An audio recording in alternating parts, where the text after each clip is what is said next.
we are going to answer one of the most common questions we get asked as home inspectors.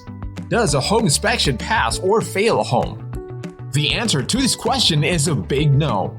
Our goal is to provide our clients with the current condition of a home and to share that almost anything can be fixed or repaired. We work to ensure that our home buyers are not left with unpleasant home inspection surprises.